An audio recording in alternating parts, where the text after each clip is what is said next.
Have you ever encountered a hurdle with launching or growing your business? Listen, there are two things that run a business, the back end and your soft skills. Telling you right now, if these aren't in place, you'll lose clients and you'll lose money. You don't want that? Well, you're in the right place. Hey, I'm Dana. Hey, I'm Sarah. We're your hosts of the Entrepreneur Encounter, and we're going to give you a behind-the-scenes glance into our businesses, give you genuine feedback, tips and tricks, plus occasionally bring on guests that care about supporting you to grow your business organically and nurturing authentic relationships. Are you ready?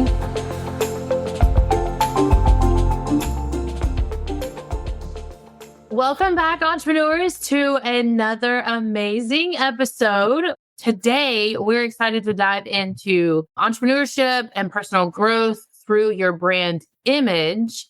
Today's episode, we're talking about empowering women to kind of discover what their unique brand image and style is. And to do that, we have Nimisha Mehta, who is a passionate brand image coach and strategist. We have already loved talking to her so far, but she specializes in helping women unlock their true potential. Nimisha, will you take a few minutes and kind of introduce yourself and how you ended up being a brand image coach? Yes. Hello. Thank you so much for having me on your show. I'm super excited to speak to both of you. For me, this journey started as a personal journey. So really, it is sharing with people what I've learned and what worked for me. So for me, a personal brand began with me not feeling so great about myself, not feeling that I actually embodied everything that I truly wanted to embody. The 13-year-old me would not be shy to wear whatever she wanted, to show up as whatever she wanted. But the 40-year-old me was afraid and wanted to do what everybody else was doing. So I needed to get to that part of me. So that's my journey, and that's what I share. I feel like I'm the opposite. So 13-year-old me was nervous about wearing things or stepping out. And then mid-30-year-old me is like, whatever. This is just who I am. If you don't like my face, it's okay. Because I don't wear makeup every day. I'm usually the hot mess mom express. And we just roll with it with a smile on our face. Yeah, I think I'm to the point where I don't care. That's like my motto now. It's not that I don't care, but I know that a lot of us, especially women, we tend to, like me, I overthink things. But I was definitely that shy girl in middle school and high school and all the way up until maybe my 20s. And I think because now that I have kids and I'm doing things for me, that I'm just going to do it the way I want to do it. Because I think a lot of the times we hear so much noise and that we think like we should be like this person, but that shouldn't be the case. It's so true. I hear everyone that I've met so far in my life, after a gap of a few years, say the same thing, is that those years help you identify exactly what you want and not what everybody else wants from you or of you or whatever that means. So with that, I love that's your why, like how you started your business. Is that how you envision it, your story and your business impacting the lives of your clients? Like, how do you help them develop that confidence and perception of self? A lot of the people that I help and would like to help as well are the people that come to me and say, I don't really have a style. I have a really difficult time opening up my closet and deciding what to wear for a meeting or for a stage, whatever talk that I'm going to give, or for Instagram. A lot of people have this sense that their closet is full of clothes, but there's nothing to wear. And that's the beginning of the process. It's like the first thought you have is I have nothing to wear. So now I'm not going to even care. But the next thought after that is that how much of an effort did I put into my closet? How much of an effort did I even put into the thought process of what I want to show up as? So when I look at the mirror, what do I see? What do I hear in my head? So that's what I'd really like to get into is that do you have affirmations for yourself?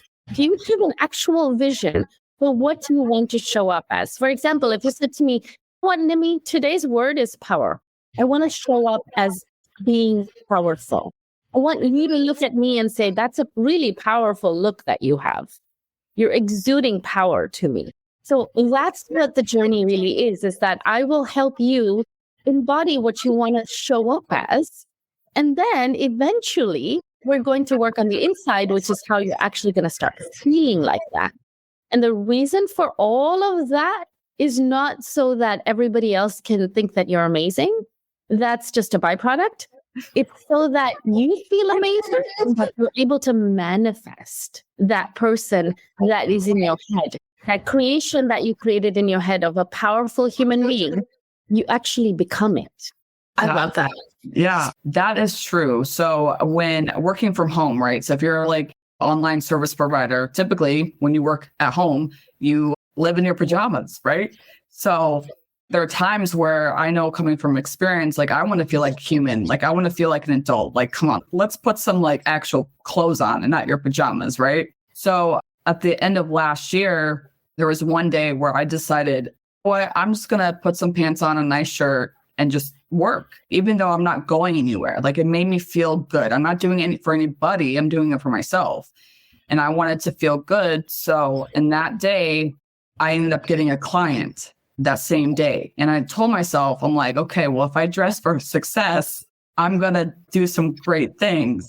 So now, not all the time, but there are times where I'm just like, I need to dress up so I can have a better day. So it makes me feel good inside. That's power.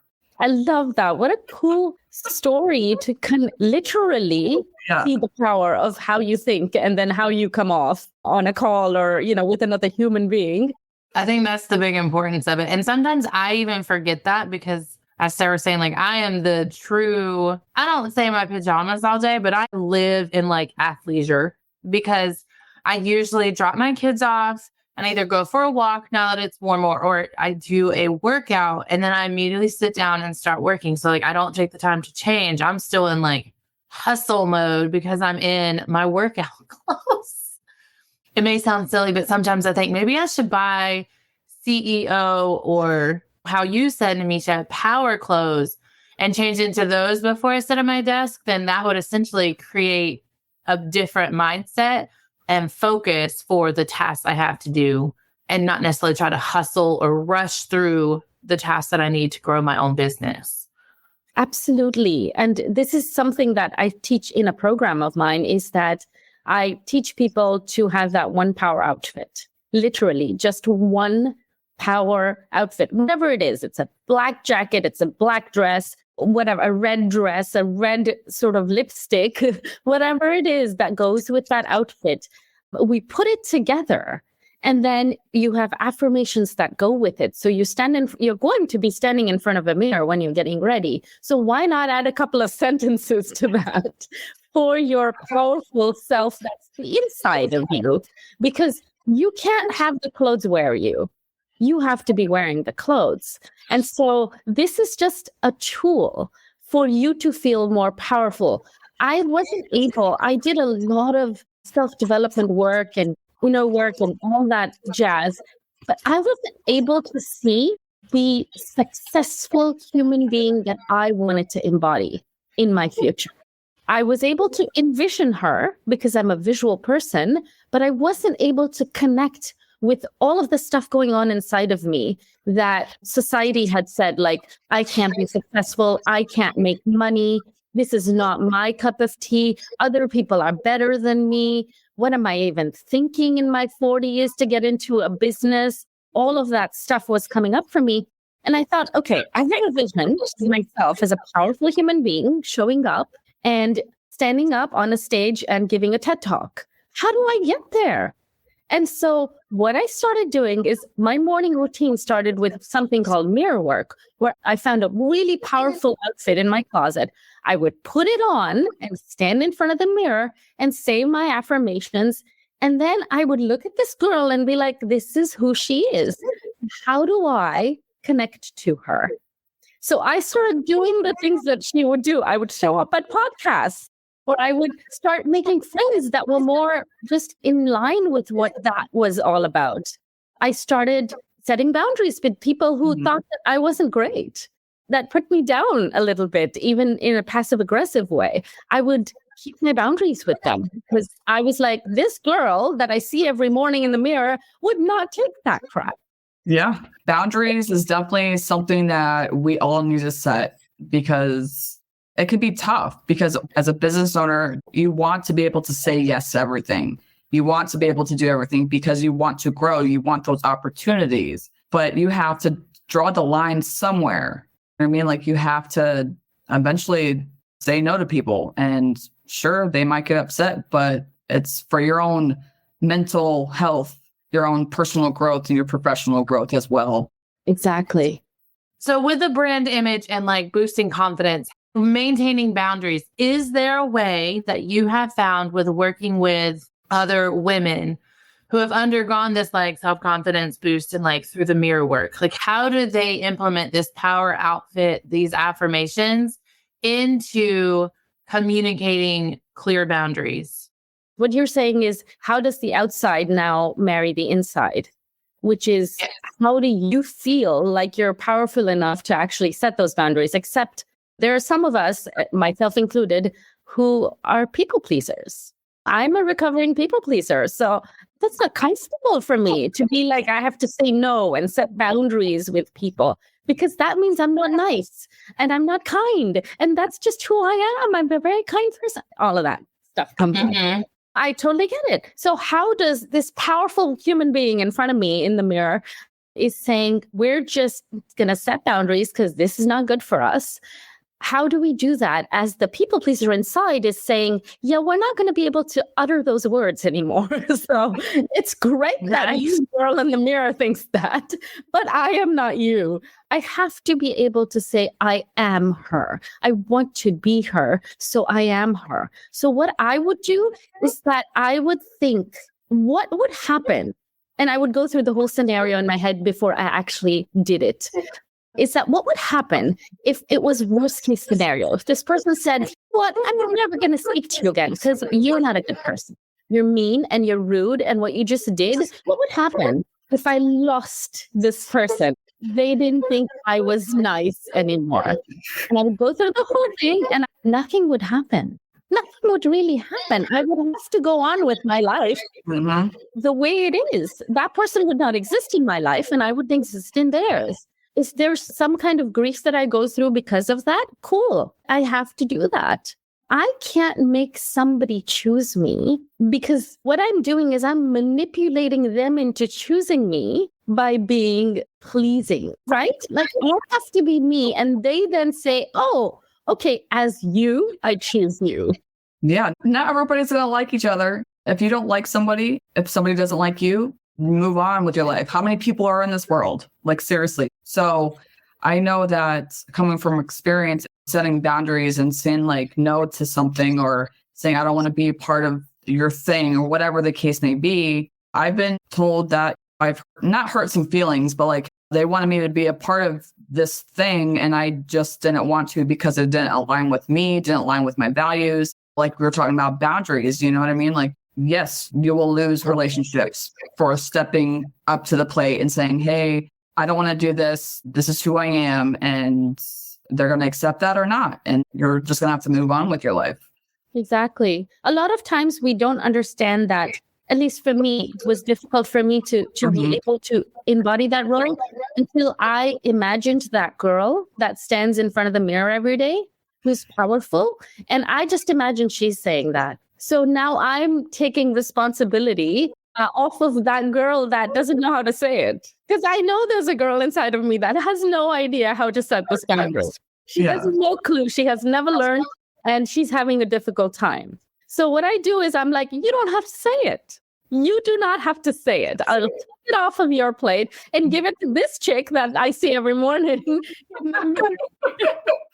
So in that moment, I just become her. Yeah. So you have to role play. You have to, like in acting, they say that the biggest tool for actors are the outside. So a lot of actors, what they do is they'll read their scripts and all of that beforehand and embody the whatever character in whatever way they can internally. But the only way that they're able to actually show up as a character is when they put on a costume that's made for the character. That's the only way that they feel like the person. Some people actually have scents. And I talk about this in my program as well, is that perfumes, your scent is really important, but you don't realize it because you didn't pay a lot of attention to that.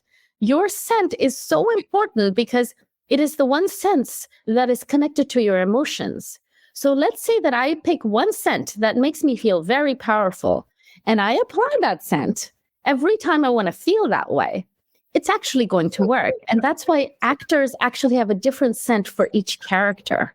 Some actors actually have one scent that they buy for one character, and then they get rid of it and they never use it again. What? Yeah, this is an actual tool where they never use it again once the movie's done, and they go on to the next character. They'll look for another scent. Some people do it with the music, where they'll have one song playing in their head for their character, and once the character is done, they're done with the song. So these are just mind-blowing. It is. But the music thing is actually very interesting because I use the same perfume no matter what. So now I kind of want to go and like test different perfumes because I go to networking events. So maybe I could have a scent for when I'm networking. But the music, I do have certain songs that like when I'm angry and frustrated, like I have a go-to playlist that just helps me it out. And Metallica. Sarah and I have talked about it where we have different playlists ourselves for, I listen to what is lo-fi, I think, very instrumental background elevator music type when I need to just chill and work on some blog post or something. And Sarah is the complete opposite, which is why she's laughing so hard right now. So funny. No, I listen to a lot of metal and rock and alternative. So I have to, when I'm working, you hear it in the background. So yeah, no. But I love that you already have that connection with your brain. Yeah. This music allows you to have this atmosphere. Exactly. And it's so powerful already. So if you increase that to other tools in your life to bring about change internally, that actually works. In fact, a lot of people have, I don't know if you've heard of the Marilyn Monroe theory. Have you heard of it? It's very cool. It's all over TikTok, but I will briefly explain it, is that Marilyn Monroe had, and we all know who she is and how magnetic she was and what kind of personality she exuded on screen and in person even. And people were, I mean, I've always wondered, how do you do that? How do you have that kind of power just walking into a room and everybody's just looking at you and desiring you? That's the word that comes into mind, desire. And she was with her journalist friend. One of her friends was a journalist, and they were walking on the streets of, I think, New York or some city. And the journalist genuinely asked her, how do you have this kind of aura as this person who people sort of want to gravitate towards? Mm-hmm. And she said, I turn it on. He said, what do you mean, turn it on? And she said, do you want me to turn it on? And he said, yeah, sure. So they were walking on a street together and nobody was looking at her. Everybody was just doing their thing, walking along, and she took 5 seconds. She closed her eyes, took 5 seconds, opened them again, and started walking again. And the journalist was beside her, and everybody was turning around to look at her. Everybody that passed by her, even cars were pausing to look at this woman that was walking down the street. And like, what did you just do? What did you just do? And she said that I feel a string pulling me up from the back of my head. I feel a string, a powerful string pulling me up above everybody else. And that string is allowing me to step above everybody else. And it's also helping me step into the person that I want to be. So if you're asking for admiration, I am this person that everybody admires. I am this person that everybody thinks, holy wow, who is she? And that's who I am when I'm walking down that street. And when I do that, I'm literally focused just on that. You turn around and you look at me because I'm forcing you to do so with my energy. And that is so interesting. Mind-blowing. It takes a lot of energy. It actually does take a lot of mind power to do this, right? Like you're not just going to be like, oh, this is what I'm going to do. And then 5 seconds later think, but this skirt makes me look fat. You can't do that because you've just lost the power. Or you can't just be like, oh, what a cute bird. You have to keep mindset of where you are and what you want others to feel. But that kind of power, once you get used to it, you can actually generate that mindset and also do other things. You can multitask at the same time. But let's say if you wanted a multi-million-dollar deal, then you don't multitask. Then you stay on that mindset and keep that mindset. And I tried this. Of course, I was going to test it. I tested it, but not on myself. I tested it on one of my friends because I'm like, if I test it on myself, I can just claim that this happened to me. Let me just try it on someone. So I was sitting at lunch with a friend of mine and I was telling her, mind blown, about this theory. And I said, let's try it on you. And she said, okay, what do you want me to do? So I told her what to do. I said, your hair looks amazing today. She'd just gotten back from the salon. She'd curled her hair. I'm like, your hair looks stunning. So today, for the next 2 hours that we're sitting here, the only thought that you're going to keep continually having while you're having a conversation with me is, my hair looks amazing. Every second that you have like a gap in your thought process, you're going to think, wow, my hair looks amazing today. So she said, I promise you I'll do that. Now she's a coach. So she's very, she was committed to it. 2 hours later, we were done with lunch. Our bill came and the person that brought us the bill, a lady, said, your hair looks amazing to her. I am not kidding you. She said that exact sentence. I was right there sitting with her. She said, your hair looks amazing. And this girl turned around and looked at me and she said, what? I said, now I want you to continue thinking this way, even while you're heading home right now. Just keep thinking this. And she said, okay. So we were heading home together. We were going to walk like a couple of blocks together. And then I was going to go left and she was going to go right towards our homes. We were walking and a stranger on the street walking up to us stopped her and said, your hair looks amazing. So 2 people. I want to try it now. You have to try it. You have to try it. I encourage everyone to try this technique, but don't try it with the pessimism of, let's see. Try it with the optimism of, this is going to work for me because I am that powerful. Hey there, listeners. Ever feel like you're struggling to connect with customers or lead your team effectively? That's where soft skills come in. Entrepreneur Encounter isn't just another podcast. We're a community dedicated to helping early stage entrepreneurs like you master the soft skills that make or break a business. Technical skills are important, but without communication, collaboration, and confidence, your business might never get off the ground to the next level. In our membership, Dana and I share actionable insights and tips to help you nurture the soft skills you need to thrive. Give you access to bonus content, workshops, and a network of like-minded entrepreneurs who are all on the same journey. We'll teach you how to boost your confidence, become a leader who inspires and motivates your team, navigate conflict like a pro, to resolve disagreements without drama and build stronger relationships, communicate clearly and concisely, get your message across, build trust, and close the deal. If you're ready to take your business to the next level, join the circle by clicking the link in the show notes. So speaking of like this whole power thing, saying it to yourself and like feeling it and actually like showing it. And earlier we were talking about clothes and like how like what makes us feel good? What makes us feel powerful? And I'm a jeans and t-shirt kind of person all the way. Sometimes I'll put on a nice shirt if I'm like going out, but I saw these really cool dark green dress pants that I want to get so bad because I love green, but I've been looking for really cool looking dress pants that are not just jeans, not just your typical black jeans. And after this conversation, I think I'm going to go buy those pants. Yes. Like about your power outfit. Oh my goodness. It's so funny because I go into networking events and all these things. I never felt the need to dress up because I wanted to be me. I wanted to be like, I'm a very laid back type of person. I don't wear dresses or anything like that. So when it comes to dressing up, it's very casual. But then I'm starting to realize that, and I always talk about this to other people as well, is like you are communicating non-verbally to people the way that you would dress. Now, I'm tatted. I have 14 tattoos. My arms are covered in tattoos. I know that I get severely judged. People do that. People judge you for what you look like all the time. But I don't care. And I think that if I buy those green pants, no one's going to be looking at my arms anymore. Actually notice the pants and the arms, you know, there's such a power in, you said, I want to be me. Why can't there be multiple yous? That's funny that you asked that because I never thought that could be a thing. I think it's more the being comfortable in what I'm wearing. I don't do it. Why start? I think that's what it is. You know what I mean? Like, why start dressing up when I never do? But I think when I was talking back about that day where I dressed up because I wanted to feel good for that day and I got a client. Now I feel like I need to get those green pants. So if I want more clients, I need to dress up and get more work.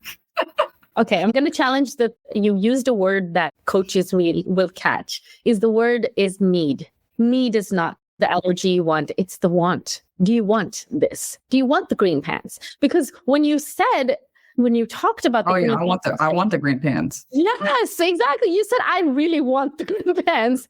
So once you have the want, the green pants actually become something that you just do. You don't do it because you need to do it for your business. You'll do it because that's just what you want to do. Yeah, for sure. It's just funny. I'm really loving this conversation because earlier I said, no, it's not that I don't care, because I really don't, because more so I don't care what people think. Because I think there's so many times that we get so wrapped up in what everybody else is thinking of us and the judgments and all the things, because we judge ourselves. We are harder on ourselves than other people are. So taking those affirmations, saying that I know I'm good enough. I know that I'm great at what I'm doing. I know I'm powerful. And I think saying those things to yourself and saying, yes, I'm going to get those green pants today. I want to put them in my Amazon cart and have them shipped to my house. It's not that we don't care. I think it's more so we want the things that we want. And I'm trying to figure out like the best way to say this, because I know at one point I was really hard on myself for people judging me, like just by looks, because I know we all been there before. But now I'm just like, you don't like it, then you don't like it. Like, who cares, you know? And it's the best place to be, Sarah. Really, it is. Yeah. Because if you've developed that, then wearing the green pants will be no problem at all. I don't care what you think about me, right? I want to see them and I can't wait to see them. Okay. I'm going to go shopping later. Nimisha, beyond brand image, how do you personally define happiness and fulfillment? And how can the women that are listening also achieve that same mindset? I think the biggest learning that I've learned from my own personal journey on this mirror work, etc., is the fact that my happiness lied in letting go of what I thought people thought about me, number one. And number two, I had taken in a lot of the noise from my childhood and made that my, I think, go-to for what was right and what was wrong. And that was really making me unhappy. I'll give you an example of something wardrobe related, which is so funny, is that I used to think that wearing shorts was not good. It didn't show me in a good light. But if you wore shorts, I thought they were very cute on you. It was bizarre because I had it in my brain, because as a child, I grew up in a really sort of closed community. And I had it in my brain that wearing shorts made me look like a person, a woman that wasn't a good girl. And so I put it in my brain. So my parents didn't live with me anymore. I was a 40-year-old woman who didn't wear shorts because of these reasons. And it had been years since I had not worn anything short. And I had no body image issues. It was just this thing in my brain. So I invested a little bit of time in trying the different things that I thought I was like, the resistance was coming up for me.